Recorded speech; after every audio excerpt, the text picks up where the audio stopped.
त्याला पण शेवटी को टर्मिनल अँगल स्टाईल होते. आणि त्याचे तुम्हाला एक एक्झाम्पल घेतलं होतं, 2-3 छोटे छोटे एक्झाम्पल्स दिलेत. ते तुम्ही केले असेल. त्यातले 2 को टर्मिनल आहेत आणि एक त्यातला जो सेकंड का थर्ड जो आहे तो को टर्मिनल नाही. इथे लक्ष. तर या ठिकाणी को टर्मिनल अँगल्स कोणते आहेत? ज्या 2 अँगल्समधला डिफरन्स 1-2 किंवा 2-1 प्लस किंवा मायनस 360चा मल्टिपल येतो. 360चा मल्टिपल येतो. तर आपण त्या 2 अँगल्सचा काय म्हणतो आपण? को टर्मिनल अँगल्स. आता आज आपण पाहणार आहोत स्टँडर्ड अँगल. काय पाहणार आहोत आपण? Standard angle. अँगल म्हटलं की काय आलं या ठिकाणी? हा समजा आपण अँगल कन्सिडर केला. तर या ठिकाणी या अँगलला हा काय, याला काय म्हणतो आपण? वर्टेक्स म्हणतो. याला काय म्हणतो आपण? असा जर अँगल मेजर केला असेल तर त्याला आपण इनिशियल रे म्हणतो. इनिशियल रे म्हटलं तरी चालतं, आर म्हटलं तरी चालतं. आणि या ठिकाणी याला काय म्हणतो आपण? टर्मिनल म्हणतो. याला काय म्हणतो आपण? टर्मिनल रे किंवा आर म्हणतो. अँगल आता इथे पुढे अँगल म्हणजे डायरेक्टेड अँगल लक्षात ठेवायचं. या ठिकाणी a directed angle is said to be in a standard position. A directed angle is said to be in a standard position if its vertex is at the origin. त्या कोणता angle असेल? If its vertex is at the origin and its initial ray is along the positive x-axis. Along the positive x-axis. राहिला तर terminal ray कुठे असेल? It may be first quadrant, second quadrant, third quadrant, fourth quadrant. It may lie on Y axis, negative X axis, negative axis और positive axis. काय म्हटलं का? Angle is said to be in standard position और standard angle if its vertex is at the origin आणि initial arm is on the positive X axis. मग आपण हा ए घेतला, हा बी घेतला. आपण या ठिकाणी हा रे होईल. या ठिकाणी आपण हा पॉईंट बी घेतला. तर अँगल ए ओ बी काय? Standard position. का? त्याचं वर्टेक्स कुठे आहे? ओरिजिनला आहे. आणि त्याचा इनिशियल आर्म कुठे आहे? Along the positive X axis. या ठिकाणी आपण हा रे समजा कन्सिडर केला आपण. तर या ठिकाणी हा अँगल जर आपण कन्सिडर केला, अँगल ए ओ सी, हा सुद्धा काय आहे? स्टँडर्ड अँगल आहे किंवा angle A O C is in standard position. नंतर या ठिकाणी आपण जर कन्सिडर केला, या ठिकाणी हा अँगल आपण कन्सिडर केला, आपण डी कन्सिडर केला या ठिकाणी. आणि हा जो अँगल आहे ए ओ बी, हा सुद्धा स्टँडर्ड पोझिशनमध्ये आहे. नंतर या ठिकाणी आपण हा अँगल कन्सिडर केला. तर या ठिकाणी हा सुद्धा अँगल जो आहे, या ठिकाणी अँगल ए ओ ई, हा सुद्धा काय आहे? Standard position. म्हणजे या ठिकाणी angle A O B, angle A O C, angle A O D, angle A O D, सर्व अँगल स्टँडर्ड पोझिशनमध्ये. का? तर या सर्व अँगलचा जो वर्टेक्स आहे तो कुठे आहे? ओरिजिनला. या सर्व अँगलचा जो इनिशियल रे आहे, इनिशियल रे आर्म आहे, तो काय आहे? Along positive X axis. So a directed angle is said to be in standard position or standard angle if its vertex is at the origin and its initial arm is along the positive x axis. आता ही जर standard 40 standard angles आहे. मग या ठिकाणी angle in A coordinate.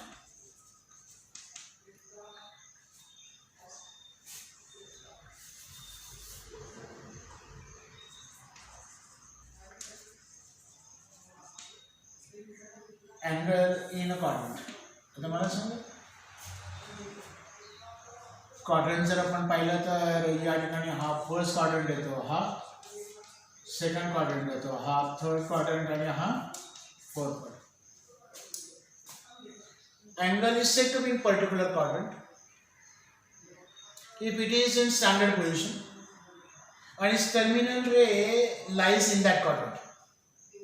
एखादा angle particular क्वाड्रंटमध्ये, first क्वाड्रंटमध्ये आहे असं कधी म्हणता येईल? तो स्टँडर्ड पोझिशनमध्ये असला पाहिजे आणि त्याचा टर्मिनल रे त्या पहिल्या क्वाड्रंटमध्ये असला पाहिजे. जो अँगल स्टँडर्ड आहे आणि त्याचा टर्मिनल रे पहिल्या क्वाड्रंटमध्ये आहे तो अँगल ज्याला पहिल्या क्वाड्रंटमध्ये. जो अँगल स्टँडर्ड पोझिशनमध्ये आहे त्याचा टर्मिनल रे सेकंड क्वाड्रंटमध्ये आहे, तर तो झाला सेकंड क्वाड्रंटमध्ये आन्सर. मग या ठिकाणी अँगल आता मी डायरेक्टेडचं सिम्बॉल काढत नाही, डायरेक्टेडच असं consider. Angle AOB is in first quadrant. बरोबर आहे का?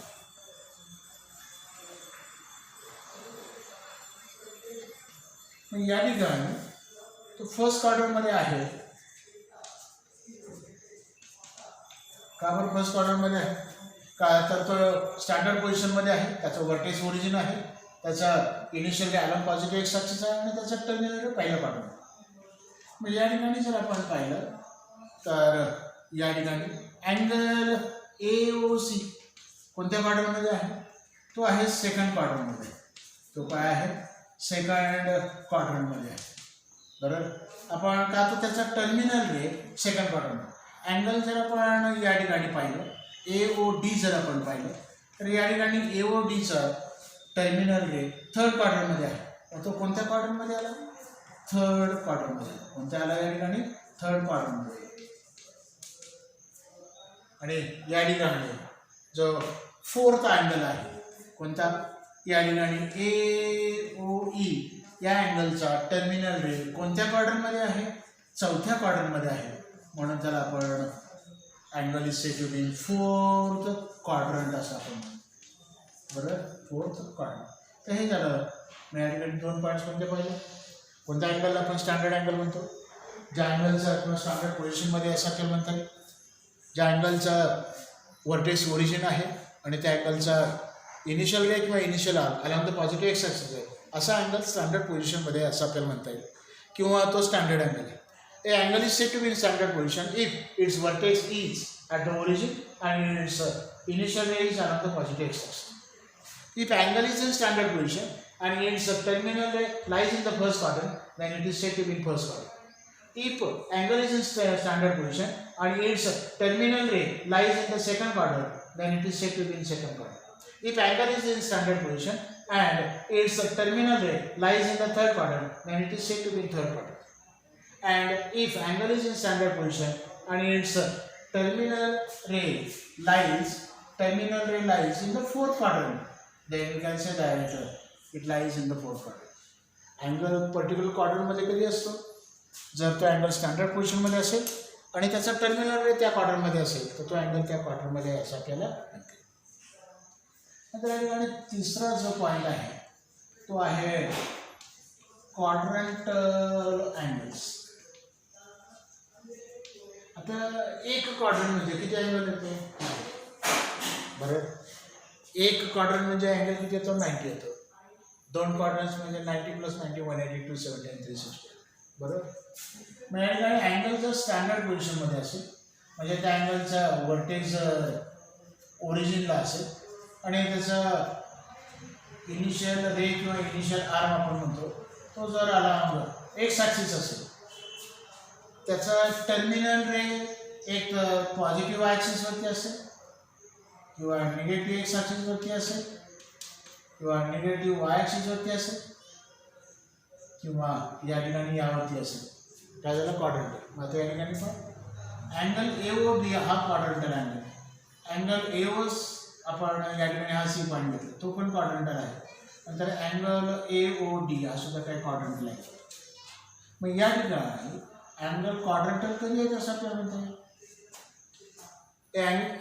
Angle, directed angle or simply angle is said to be quadrantal angle if it is in standard position and its terminal ray lies either on x axis or y axis. म्हणजे positive असो किंवा negative असो. मग या ठिकाणी AOD काय झालं? एक क्वाड्रंट कंप्लीट करतो. AOC किती क्वाड्रंट्स कंप्लीट करतो? 2 क्वाड्रंट्स. AOD किती क्वाड्रंट्स कंप्लीट करतो? 3 क्वाड्रंट. इथे एखादा पॉईंट घेतला असं असं दाखवलं असतं तर तो किती? 4 क्वाड्रंट्स. मग या ठिकाणी आपल्याला असं लिहिता येईल the angles AOB, AOC and AOD are quadrantal angles.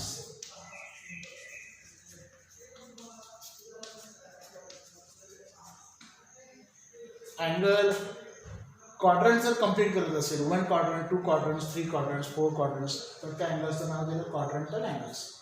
तर आपण स्टँडर्ड अँगल किंवा अँगल इन स्टँडर्ड पोझिशन पाहिलं, अँगल इन क्वाड्रंट पाहिलं आणि आपण क्वाड्रंटल अँगल पाहिलं.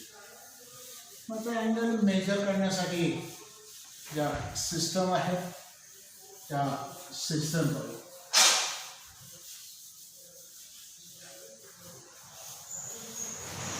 एक तर म्हणजे अँगल कशात मोजतो डिग्रीमध्ये, बरोबर. दुसरी एक सिस्टम आहे, कदाचित तुमचं 10th 9th 10मध्ये झालं असेल तर आपण रेडियन म्हणतो.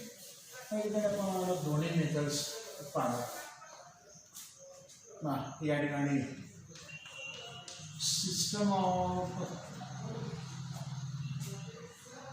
System for measurement of angles, system for measurement of angles,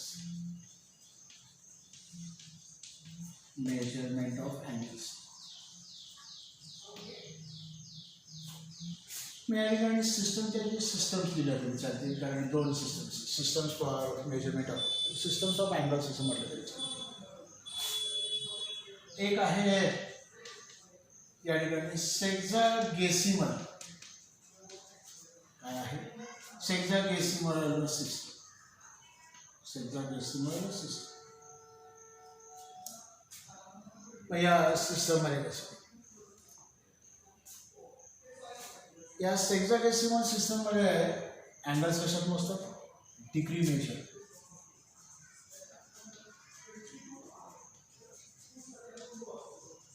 कशामध्ये मोजतात? Degree measure. In this system,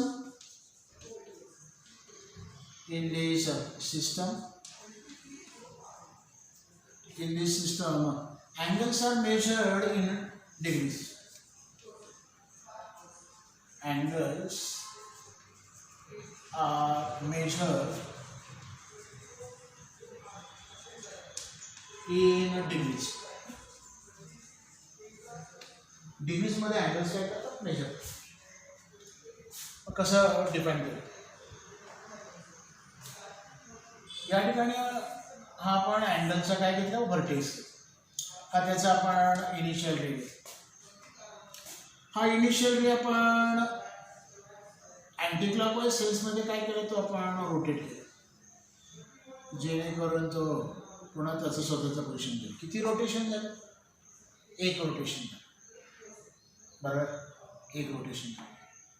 मग या ठिकाणी 1 रोटेशनचे किती पार्ट्स? 1 रोटेशन किती पार्ट्स केलं? 360 पार्ट्समध्ये डिवाइड केली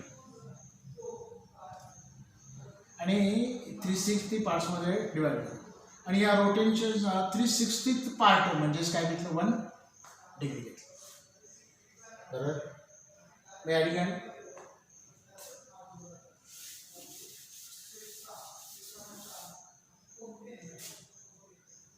पहिलं 1 rotation, 1 complete rotation, 1 complete rotation is divided into 360 equal parts.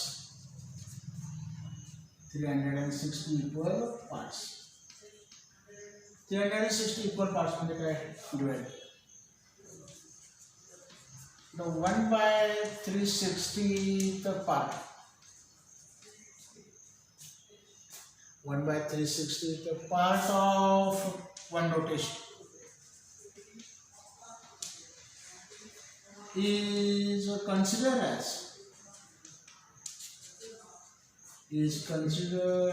as 1 degree.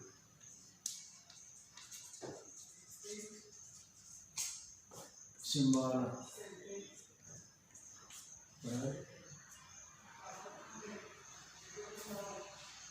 काय म्हटलं? एका रोटेशनचे 360 समान भाग केले, बरोबर. मग त्या 1 रोटेशनचा 360 पार्ट असं डायरेक्टली तरी चालत असतं. 360th part of 1 rotation, 1 complete rotation is considered as 1 degree. 360वा भाग, एका रोटेशनचा 360वा भाग म्हणजे 1 डिग्री. मग 1 रोटेशन म्हणजे किती डिग्री? 360. या ठिकाणी आपल्याला लिहिता येईल 1 rotation is equal to 360 degree.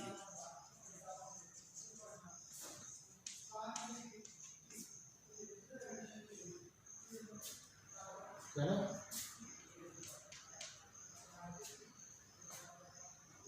आता पुढे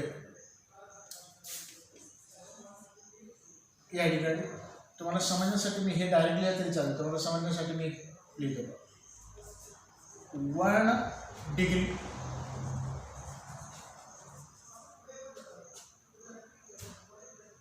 रिजन ऑफ 1 डिग्री म्हटलं तरी चालेल. या ठिकाणी पुस्तकात कुठे लिहिलेलं नसेल, फक्त तुम्हाला समजण्यासाठी the region of 1 degree, the region of 1 degree is divided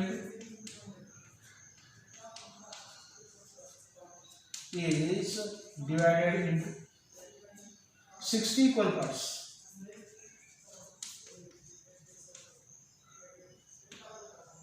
60 equal parts. मग आता टेक्स्टबुक मध्ये काय 1/60th part of 1 degree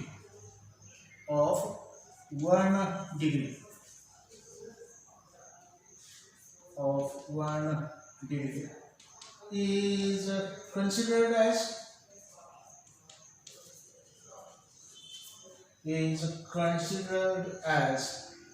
1 minute.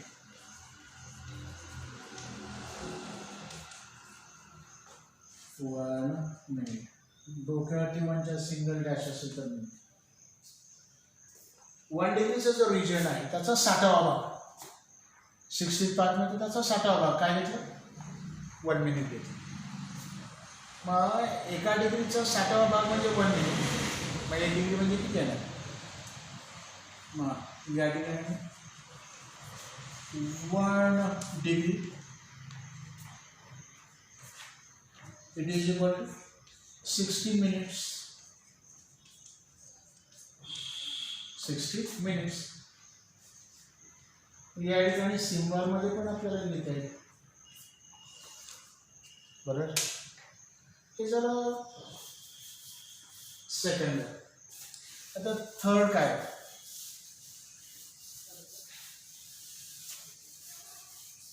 यामध्ये थर्ड काय मग तिन्ही एकत्र करूया. रिजन ऑफ 1 मिनिट डायरेक्टली लिहिलं तरी चालतं. 1 मिनिट इज डिवायडेड. पण मिनिट डिवाइड करायचं म्हणजे कसं डिवाइड करायचं असा प्रश्न करतो मी या ठिकाणी.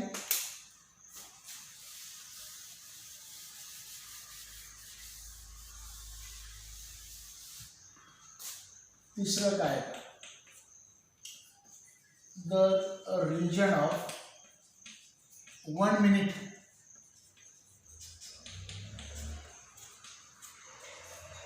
या ठिकाणी आपल्याला लिहिता येईल. बरोबर.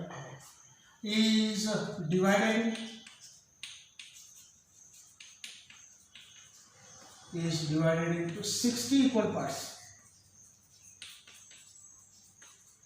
60 equal parts. टेक्स्टबुक मध्ये काय म्हटलं the 1/60th part of 1 minute.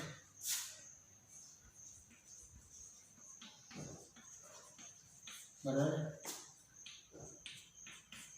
is considered as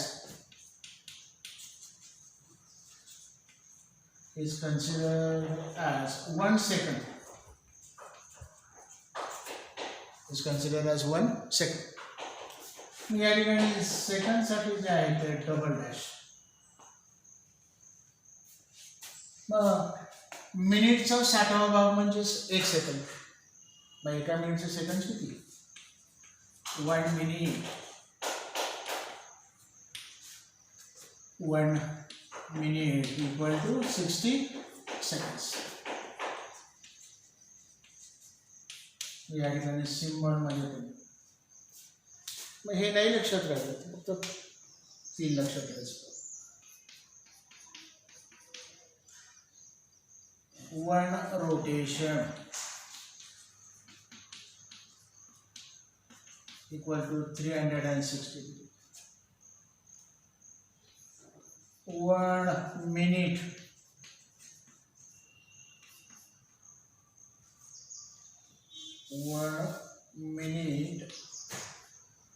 one degree.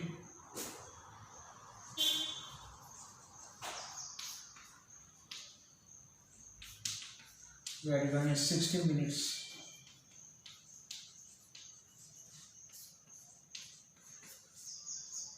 आणि या ठिकाणी 1 minute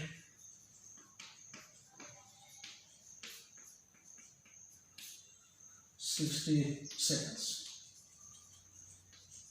तिसरं आपल्याला माहिती आहे, कारण आपण घड्याळ वापरतो, वॉच वापरतो, त्यामुळे 1 minute म्हणजे 60 seconds माहिती आहे. एवढं जरी लक्षात ठेवलं तरी चालेल.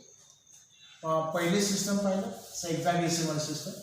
या सिस्टममध्ये अँगल्स कशामध्ये मोजतात, मेजर करतात, डिग्रीजमध्ये. डिग्री कसं डिफाईन केलं, एक कंप्लीट रोटेशन आहे, त्याचा 360वा भाग म्हणजेच 1 डिग्री. नंतर एका डिग्रीचा 60वा भाग म्हणजेच 1 मिनिट, आणि एका मिनिटचा 60वा भाग म्हणजेच काय घेतलं, सेकंड. हे झालं पहिली मेथड. आता या ठिकाणी दुसरी मेथड कोणती, दुसरी मेथड आहे सर्क्युलर सिस्टम. सर्क्युलर सिस्टम, या सर्क्युलर सिस्टममध्ये कशात मोजतात अँगल, रेडियन मेजर. मी या ठिकाणी आपल्याला मेन्शन करता येईल, in this system angles are measured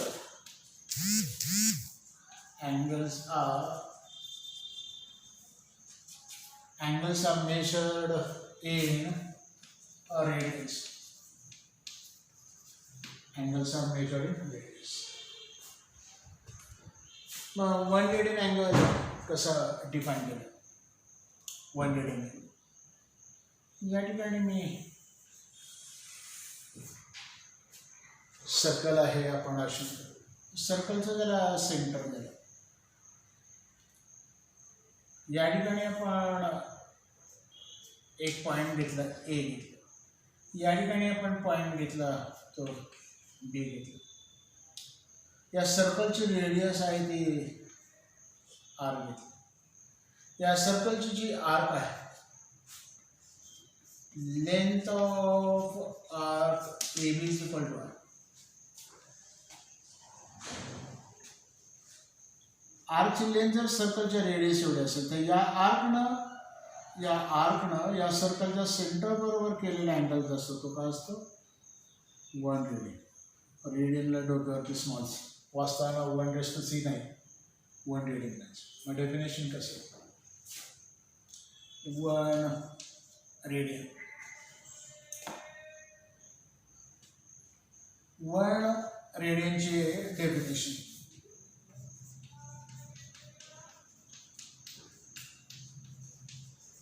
Definition of 1 radian.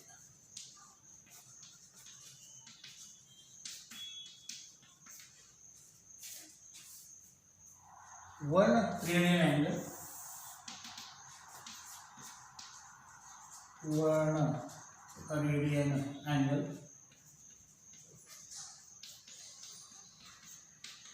is defined as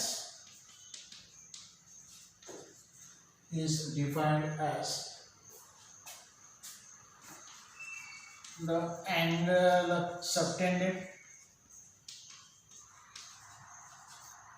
angle subtended by an arc of a circle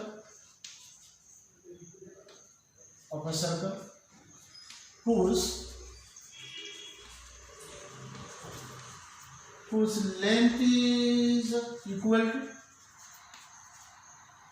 to a radius of the circle. A radius of the sir काय म्हटलं, 1 radian angle is defined as the angle subtended by an arc of a circle whose length is equal to radius of the circle. आर्कची length आणि सर्कलची radius दोन्ही जर equal असेल तर त्या आर्कनं त्या सर्कलच्या सेंटर बरोबर सबटेंड केलेला अँगल किती असतो, 1 रेडियन. म्हणजे या ठिकाणी मेजर अँगल ए व बी हा किती आला या ठिकाणी, 1 रेडियन. तर काय म्हणणार, फॉर एक्झाम्पल या ठिकाणी हे सर्कल घेतला आपण, इथे पॉईंट आपण ए घेतला, इथे पॉईंट आपण बी घेतला. या ठिकाणी आपण जर कन्सिडर केलं हे 5 सेंटीमीटर आहे, हे सुद्धा 5 सेंटीमीटर. हे जर 5 सेंटीमीटर असेल तर यातनं या सर्कलच्या सेंटर बरोबर केलेला अँगल किती राहतो, 1. रेडियस किती असो, 5 सेंटीमीटर असो, 3 सेंटीमीटर असो, 4 सेंटीमीटर असो, त्या सर्कलवरती आपण आर्क कन्सिडर केल्यानंतर त्या आर्कची लेंथ सर्कलच्या रेडियस एवढी जर असेल तर त्या आपण त्या सर्कलच्या सेंटर बरोबर अँगल केलेला किती असतो, 1 रेडियन. या दुसऱ्या मेथडमध्ये अँगल रेडियन्समध्ये मेजर करतो, पहिल्या मेथडमध्ये डिग्रीमध्ये करतो. उद्या आपण या दोन रेडियन मेजर आणि डिग्री मेजरमधलं रिलेशन काय करूया, प्रूव्ह करू. 2 मार्क्ससाठी क्वेश्चन येऊ शकतो का, prove the relation between degree measure and radian measure. ठीक आहे, उद्या आपण ते पाहूया. थँक्यू.